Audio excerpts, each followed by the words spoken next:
లాంటి సినిమాల్ని మనకు అందించినటువంటి డైరెక్టర్ శివ నిర్మణ గారు త్వరలోనే రవితేజ గారితో సినిమాని డైరెక్ట్ చేస్తున్నారు. వారికి సాదర స్వాగతం పలుకుతూ వేదిక మీదకి ఆహ్వానం చేస్తున్నాము.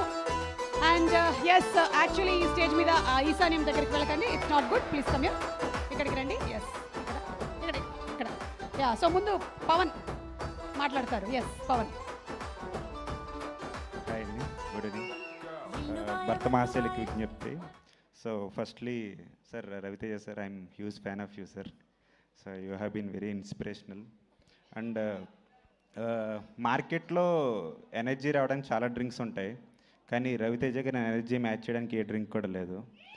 సో మా సినిమాలో అనార్కలి లాంటి ఒక డ్రింక్ ఉంది. So it's full a fun ride అండి. సో అండ్ మా సుధాకర్ గారు ఒక సినిమాకి ఇంత పెడితే ఇంత వస్తుంది అనుకునే ప్రొడ్యూసర్ కాదండి, ఒక సినిమాకి ఎంతైనా పెట్టాలని కైండ్ ఆఫ్ ప్రొడ్యూసర్. అండ్ మా Kishore sir,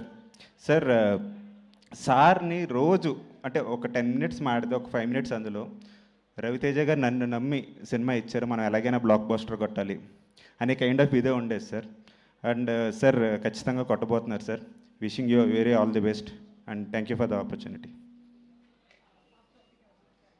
thank you Pavan, చాలా పద్ధతిగా మాట్లాడారు. ఎస్. అండ్ ఇప్పుడు శివ గారు. హలో అండి, అందరికీ హాయ్. రవి సార్ అభిమానులందరికీ హలో, హాయ్. సో ఫస్ట్ ఈవెంట్కి రాగానే సంక్రాంతి కొంచెం ఎర్లీగా వచ్చినట్టు అనిపించింది. అంత సరదాగా ఉంది ఈవెంట్ అంతా, బ్యాక్గ్రౌండ్ సెట్ కానీ సంక్రాంతిలోకి వచ్చామా అన్నట్టు అనిపించింది అప్పుడే. అండ్ రవి సార్ అంటేనే ఒక సరదా, ఆ సరదా